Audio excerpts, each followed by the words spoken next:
Welcome back, SparkJoy Gang, to this next episode of how to have a growth mindset, how to set yourself up for success, whatever that may look for you.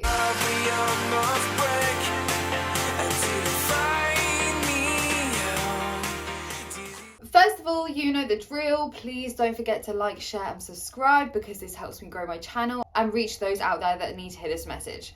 Number one, this step is such a close step to my heart because it was a big challenge for me. Embracing the challenges and failures in your day-to-day life. I had to change a mindset of, okay, failure is not that you are not good enough. It is not that you have failed in something or you're not good in something. It actually means, okay, that route is not the way. Now I have learned that, and now I have gained from that. I am now realizing from that, actually, this is the direction. I'm so glad I went that way because otherwise I would always be thinking, what if? And actually, now I know it's this direction, I know how to improve and to be better within that. And even say, okay, actually, maybe that's not the direction. You will have a creative spark in there to be like, it's not that way, it's this way. So allowing yourself to be playful with it and go, right, this isn't a failure. This is not a setback. This is just a redirection and where I'm going. This is eliminating the big possibility of where I'm going. If anything, this is narrowing it to where I am going. When we can have that mindset and that view of it, it allows us to see the world in a better way. It allows us to have a better mindset within that and keep going and pick ourselves up to be like, right, it's this way. I'm so glad I've done it like that because I know it's this way. Step number 2, the belief of self-improvement. This is a huge step that often gets missed out. We don't have to invest a lot of money in self-improvement, but if you're someone that prefers to have the support in a community and you want to get a coach for that, or you want to have mentoring, or even for the self-improvement and where you want to go, you're thinking, I want to learn from someone. Money is a good tool to use for that. If you're in a position where you're like, Annie, I have no money, guys, come here. I'm your girl, okay? You can come here, it's free, and you're in a community already. And self-improvement is not something that is linear like this. A lot of you will know it is something that goes like this. And the more higher you get, the lower you get. And the higher you get, the lower you get. And it's almost a wave of... It's almost like you just have to ride the wave. In another visualization, it's like you go one step forward, 2 steps back, and you're kind of thinking, God, I thought I was getting there, and now I'm not. When you think like that, that's actually a good sign, because not only is it creating resilience within yourself of, I was so close and now I feel like I'm back. You can reflect, you can accept, you can have the resilience to then step forward and go again, to be like, okay, I understand I'm going this way and I desire to go this way, but for some reason it's pulling me back to learn something within myself and about myself to then help me later on. How many of you have had this where you've gone one step forward and you're like, yes, I'm nearly there, or I achieved this today, and all of a sudden you might have something like self-doubt creep in and you're like, what? I thought I sorted this out. I thought I solved this years ago. I thought this part of me that doesn't serve me, I had healed, I had looked at, but it's coming up again. My friends, you have looked at it. It's just coming up again because it's a deeper wound within you. The more you do self-improvement, the more deeper these wounds come up, and it is just filtering through these parts of you to allow you to become that better version of yourself, to then succeed and have that growth mindset.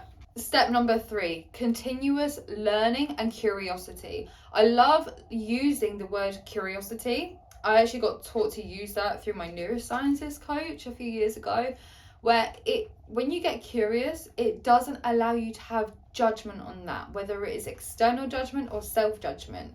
When we can get curious with what's happening both in our internal world and external, it allows us to experience life in a lot more pleasurable way, in a lot more self-compassionate way for ourselves and others.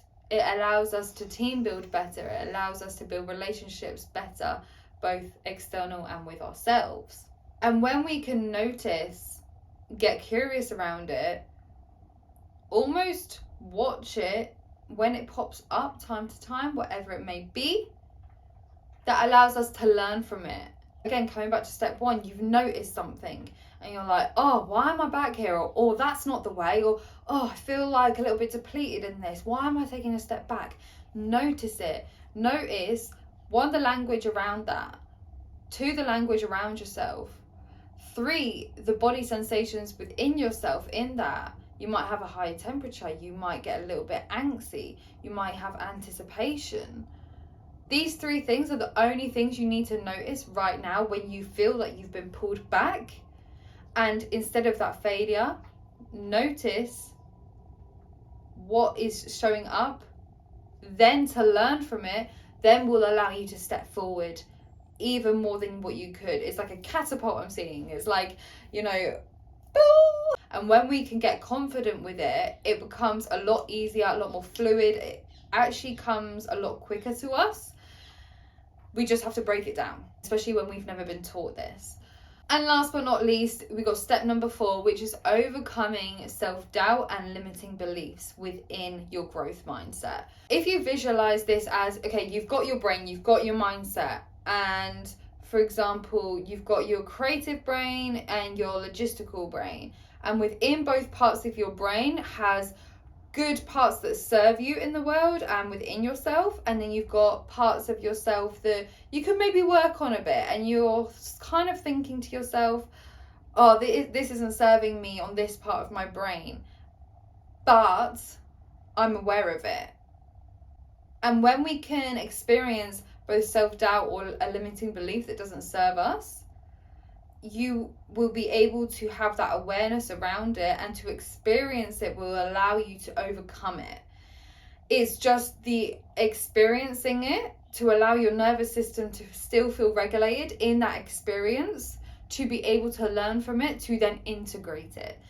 So what I mean by this, you've noticed something. Your nervous system is just trying to help you get back to self-regulation. It's trying to keep you safe in that moment when you're experiencing self-doubt or a self-limiting belief that does not serve you.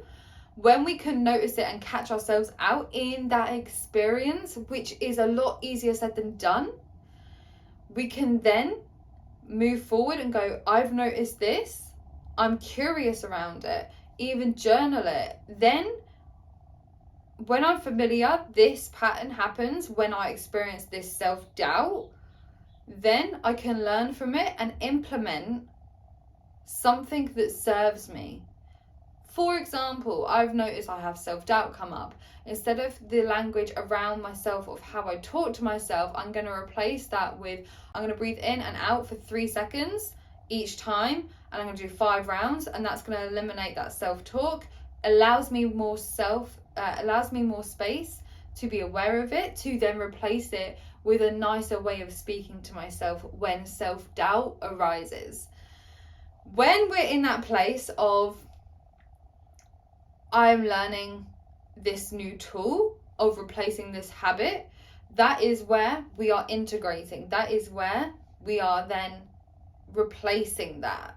Just as a heads up, guys, if you feel that last step you would like me to elaborate on, I can actually make a video on that as a step-by-step process that is more in depth for you, that I can probably help you more with. So just let me know in the comments box below and I can go through that with you. Last but not least, I actually want to class this as a bonus point. When we can embody that practice of a growth mindset with ourselves, number one, but as the bonus with others in the external, that's when things are going to shift. And that is something that has sped up my growth mindset and setting me up for a more successful way of being and living. And in return has allowed me to be a more fulfilled, embodied version of myself. So I hope you got a lot out of this video. If you did, please don't forget to like, share and subscribe. I really appreciate every single comment that comes through. I'm really enjoying these videos, really enjoy making them for you. So I will see you next week. Lots of love to you.